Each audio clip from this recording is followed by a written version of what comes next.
এত মায়া কর্তা বিবিরে, এত মায়া কর্তা সন্তানেরে, অথচ ওই সন্তান তোমার লাশ দেখিয়া ভয় পায়। বিবি বলে লাশটা দেখি ভয় পায়। এরে যুবক, তোমার লাশটা প্যাকেট বানায়া এরে আল্লাহর গোলাম 3টা কাপড় দিয়া তোমারে পেঁচ দিবে। তুমি বড় লোক মানুষ, তোমার এত ক্ষমতা, তোমার এত টাকা পয়সা, তোমারে কিন্তু 2টা কাপড় বাড়াইয়া দিবে না। গরিবের যত যেই কয়টা কাপড় হবে, ইমাম সাহেবের যেই কয়টা কাপড়, শিল্পপতির সেই কয়টা কাপড়, ক্ষমতাসীন প্রধানমন্ত্রীর সেই কয়টা কাপড় হবে। ক্ষমতার কারণে কাপড় বেড়ে যাবে না। এরে আল্লাহর বান্দারা, কবরে তোমাকে নিয়ে যাওয়া হবে রে ভাই। ওই কবর 3.5 হাত মাটির ঘর, তোমার ওই ঘরটাকে বড় বানালো হবে না।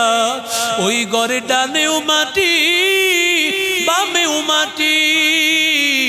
এরে আল্লাহর বান্দারা, আমার নবী রাহমাতুল লিল আলামিন বলেন, কোন কবরের মধ্যে 1টা নয় 2টা নয় 70 থেকে 99টা সাপ। এর যুবক, রাসেল বাইপার একটা বিষাক্ত সাপ, ওই সাপের আতঙ্কে বান্দা তোমার ঘুম হারাম হয়ে গেছে। এরে আল্লাহর বান্দা, বক্তব্য বলিতে আসছে, এখানে যদি একটা সাপ আসে, আপনারা কেউ থাকবেন না, আমিও থাকবো না, ভয় পায়া সবাই পালাইয়া যাইব। এরে আল্লাহর বান্দারা, ওই কবরে তাকাইয়া দেখো, 1টা নয় 2টা নয় 70 থেকে 99টা সাপ। একটা সাপের কামড় আল্লাহ তাআলা এত মাটির নিচে নিয়ে যাবেন, আর আল্লাহ তাআলা আবার বান্দাকে জিন্দা করবে, আবার ওই সাপে কামড় দিবে, আবার 70 হাত মাটির নিচে চলে যাবে, আল্লাহ আবার জিন্দা করবে। এইভাবে শাস্তি হতেই থাকবে, বান্দা মরবেও না, বাঁচবেও না। এরে আল্লাহর বান্দা যুবক, আল্লাহকে ভয় কর।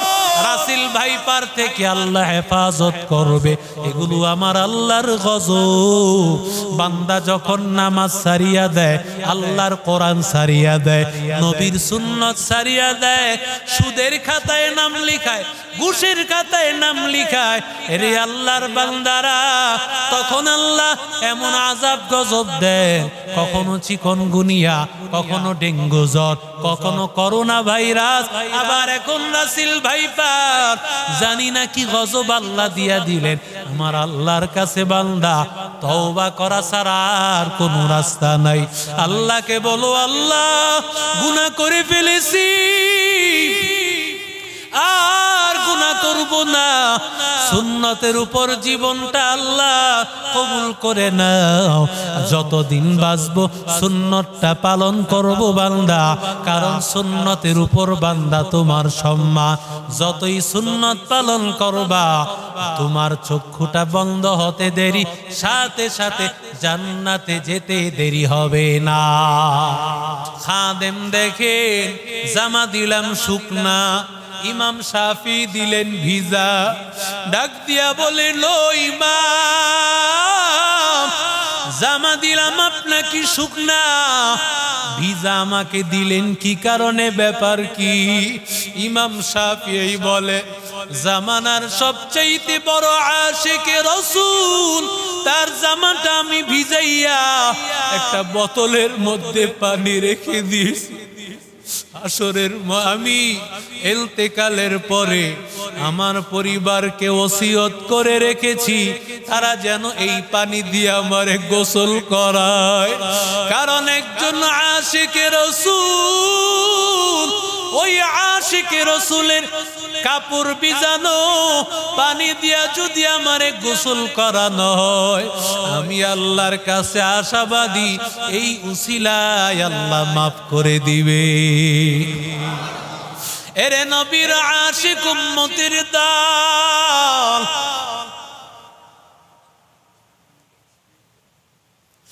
এরে আল্লাহর গোলাম, আল্লাহর নবী রাহমাতুল লিল আলামিনের প্রত্যেকটা সুন্নাত উম্মতের জন্য আদর্শ, উম্মতের জন্য আদর্শ।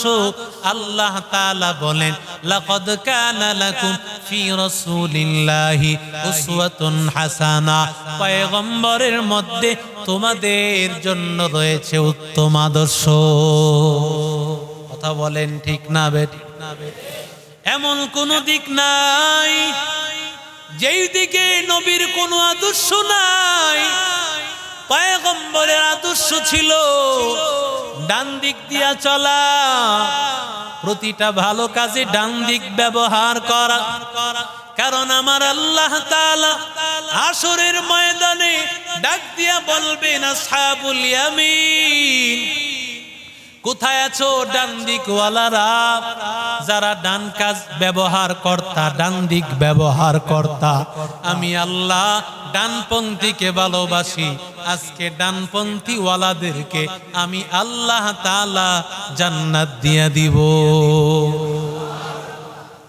এরে নবীর আশিক উম্মতের দল, পয়গম্বরের প্রত্যেকটা সুন্নতের মধ্যে বরকত, নবীর সুন্নতের মধ্যেই বরকত। এরে আল্লাহর গোলাম, কারণ সুন্নত ছাড়া কোনো উম্মতের পরিচয় নাই, সুন্নত ছাড়া উম্মতের পরিচয় নাই। কথা বলেন ঠিক না বেঠিক? উম্মতের সাথে গভীর সম্পর্ক সুন্নতের। যারা যাকে ভালোবাসে তার প্রতিটা কাজই তাকে ফলো করে, ঠিক না বেঠিক? যে যাকে ভালোবাসবে তার প্রত্যেকটা কাজের অনুসরণ তার হবে। মহব্বতের মানুষ আমাকে একটা ড্রেসই পছন্দ করে, আমি কিন্তু ওই ড্রেসটা পরেই তার কাছে যাব, ঠিক না বেঠিক? কারণ এই কাপড়ে সে পছন্দ করে, আমি চাই তার কাছে এই পোশাকটা পরে যেতে। আমার প্রিয় মানুষ আমাকে সময় দিয়েছে 10টা বাজে উপস্থিত হওয়ার জন্য, আমি সেখানে 1 ঘন্টা আগে উপস্থিত হই। কথা কোন ঠিক না বেঠিক? কারণ এখানে আমার ভালোবাসার মানুষ, তার সাথে একটা মহব্বতের পরিচয়। আমি যদি সময় মতো উপস্থিত হতে না পারি, ভালোবাসা থাকবে না। আমার নবীর চাইতে এমন কোন ভালোবাসার মানুষ আরেকজন আছে বলেন? আরো জোরে বলেন। হাশরের ময়দানে একজন উম্মত এমন আছে, নবীর সুপারিশ ছাড়া জান্নাতে যেতে পারে। একজন উম্মত নবীর সুপারিশ ছাড়া জান্নাতে যেতে পারবে না। সাহাবায়ে কেরাম তো এমন ছিলেন, জীবন যা নবীর সুন্নতকে তারা বিসর্জন দিতে রাজি ছিল না, ঠিক না বেঠিক? হুযায়ফা রাদিয়াল্লাহু তাআলা আনহু, পয়গম্বর পারস্য সম্রাট খ্রিস্টান সম্রাটের কাছে পাঠিয়েছেন। খ্রিস্টান সম্রাট ইহুদি বেঈমানেরা টাকনুর নিচে কাপড় পরাকে পছন্দ করে, ঠিক না বেঠিক? কারণ নবীর সুন্নতের বিরোধিতা করা, এটা হলো নবীকে যারা ভালো না বাসবে তাদের পরিচয়, ঠিক না বেঠিক? নবীর সুন্নত হলো টাকনুর উপরে কাপড় পরা, কিন্তু যারা নবীরে ভালো না বাসে তারা বলে এটা কি হলো, কেমন দেখা যায়। অথচ আমরা তো এমন আল্লাহর বান্দা সম্পর্কে জানি, বড় একটা ব্যাংকের অফিসার, 100 তার প্যান্ট ছিল, সমস্ত প্যান্টগুলো দোকানে দিয়া টাকনুর উপরে সে করে ফেলেছে। সুবহানাল্লাহ বলে। তার সম্মান কতটুকু কমছে বলেন তো? কতটুকু কমছে সম্মান? নবীর সুন্নতকে কেউ যদি পালন করে এতে কি তার সম্মান যায়? কথা বলেন। একজন আলেম রে কি আপনারা সম্মান করেন না? কথা বলেন, সম্মান করেন না? তাদের কাপড় তো টাকনুর উপরে, সুন্নতি লেবাস, তাদের মুখের মধ্যে সুন্নতি দাড়ি। তো নবীর সুন্নতেই তো সম্মান। কলেজ ভার্সিটির মধ্যে একটা ছেলে সে অন্য ছেলেদের মতো মেয়েদের সাথে মিশে না, অন্য ছেলেদের মতো আড্ডাবাজিতে লিপ্ত নয়, সে অন্য ছেলেদের মতো নামাজ কাজা করে না। এই ছেলেটাকে বাকি 8টা 10টা ছেলে অন্য নজরে দেখে কি দেখে না? কথা বলেন। এই সুন্নতের উপর পালন আমল করার কারণে তার সম্মান কি কমছে না বাড়ছে? তার সম্মান বেড়ে গেছে। আমি হয়তো মনে করতেছি মানুষ আমাকে আর নজরে দেখবে, মানুষ আমাকে হুজুর বলবে।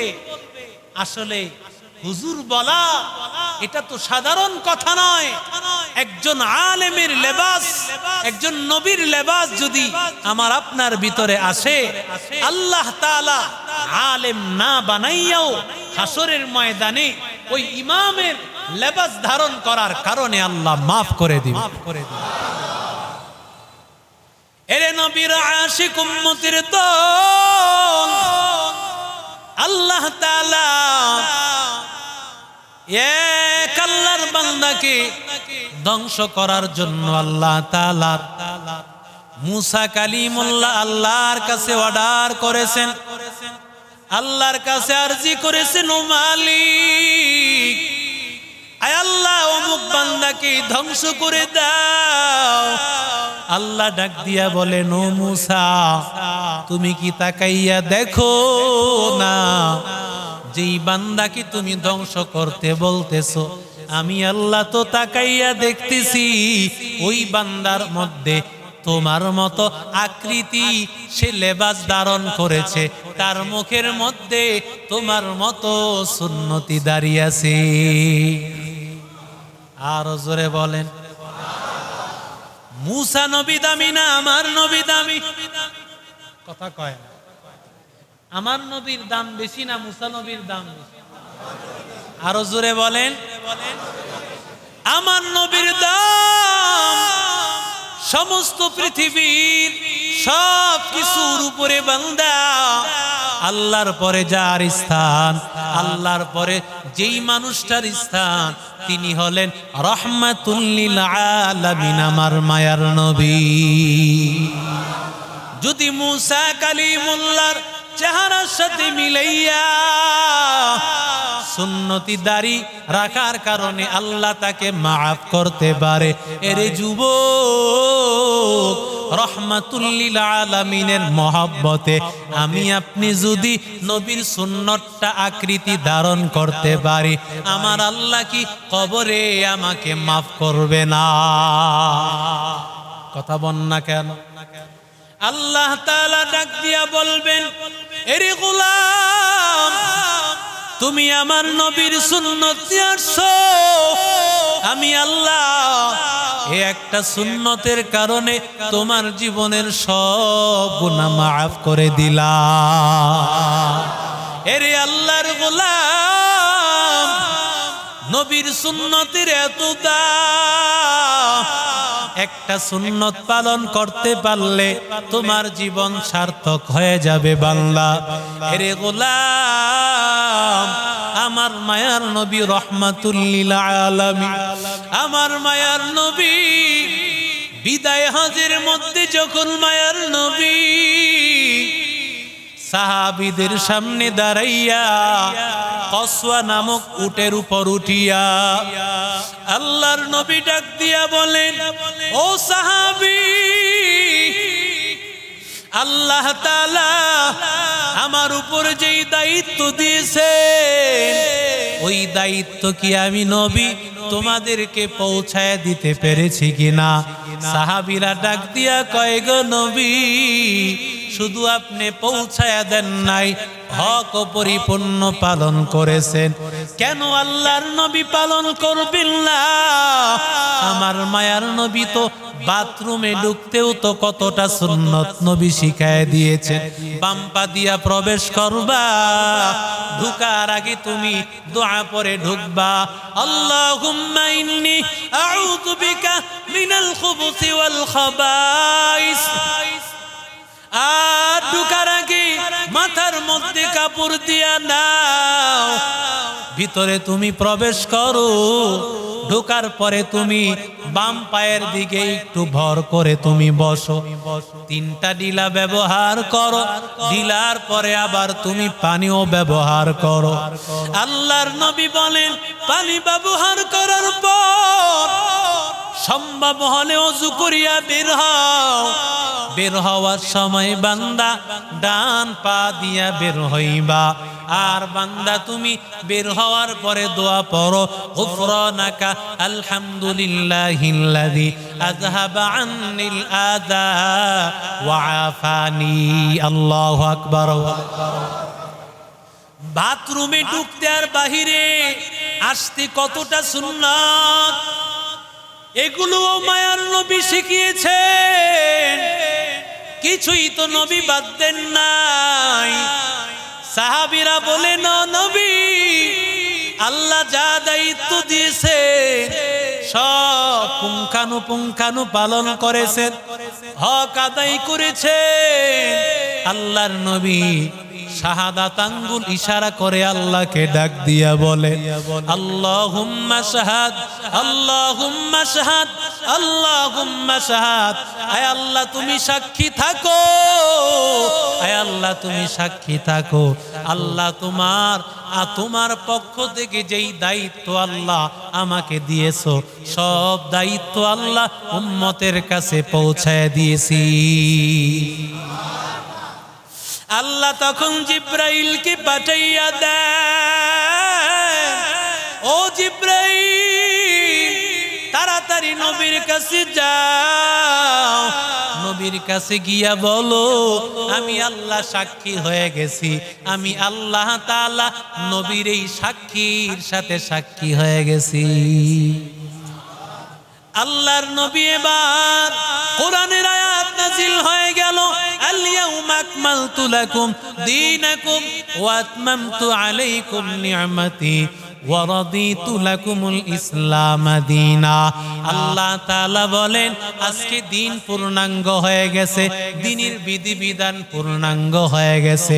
আল্লাহ তাআলা আল-ইয়াউমা আকমালতু লাকুম দীনাকুম ওয়া আতমামতু আলাইকুম নি'মাতি, আল্লাহর নিয়ামত পূর্ণাঙ্গ হয়ে গেল। ওয়া রাদিতু লাকুমুল ইসলাম দীনা, আর ইসলাম ধর্ম আল্লাহ তাআলা তোমাদের জন্য পছন্দ করেছেন। এই আয়াত নাজিল হওয়ার পর সাহাবায়ে কেরামের মধ্যে আনন্দ, বিদায় হজের মধ্যে আমার মায়ার নবী রহমতের নবীর উপর যখন এই আয়াত নাজিল হয় সাহাবায়ে কেরামের আনন্দের সীমানা নাই, সব সাহাবায়ে কেরামের আনন্দে মাতোয়ারা। কিন্তু একজন আল্লাহর গোলাম কে যেন ওই আরাফার ময়দানের এক পাশে বসিয়া কান্নার আওয়াজ, হযরত উমর কাছাকাছি গিয়া দেখে কে কান্না করে, তাকায়া দেখেন আসলে তিনি আর কেউ না, তিনি হলেন পয়গম্বরের 1 নম্বর উম্মত, 1 নম্বর সাহাবী আবু বকর। ও আবু বকর আপনি কি খুশি হন নাই গো আবু বকর? আল্লাহ তাআলা আজকে দিন পূর্ণাঙ্গ করে দিলেন। আবু বকর আপনি কি এর উপর রাজি হন নাই? আবু বকর ডাক দিয়া বলেন ও বোকার দলেরা, কেন তোমরা বুঝো নাই? দিন পূর্ণাঙ্গ হয়ে যাওয়ার অর্থ হলো ইসলাম ধর্ম পরিপূর্ণ হওয়ার অর্থ হলো আল্লাহর নিয়ামত পূর্ণাঙ্গ হওয়ার অর্থ হলো আল্লাহর নবী দুনিয়াতে আর সময় নাই। আমার নবীর চলে যাওয়ার সময়, নবী দুনিয়ার মায়া ছাড়িয়া চলিয়া যাবেন। আল্লাহর নবী রাহমাতুল লিল আলামিন দুনিয়ার মায়া ছাড়িয়া চলিয়া যাবে। কারণ নবী তো দ্বীন আর ইসলামকে পূর্ণাঙ্গ করার জন্য আসছেন।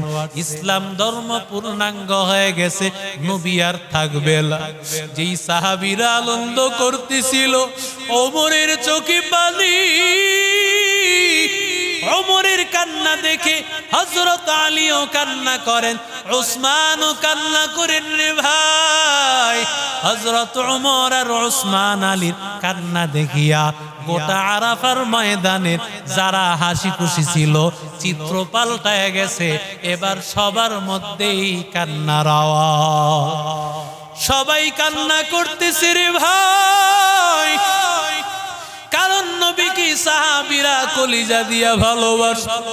এরে আল্লাহর গোলাম হযরত ওমর রাহমাতুল লিল আলামিনের ইন্তেকালের পরে বলেছে, কেউ যদি বলে নবী আমার নাই, আমার নবী নাই, লা তারাকতু উনুকাহু, আমি তার গর্দান আলাদা করে দিব।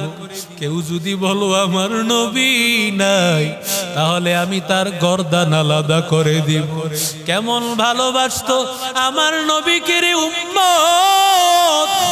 আল্লাহর নবীর এক সাহাবী পয়গম্বরের ইন্তেকালের খবর শুনিয়া দৌড়াইয়া জঙ্গলের মধ্যে হাজির, আর আল্লাহকে ডেকে বলে, আল্লাহ এই দুইটা চক্ষু রিজার্ভ রেখেছিলাম তোমার নবীরে দেখার জন্য।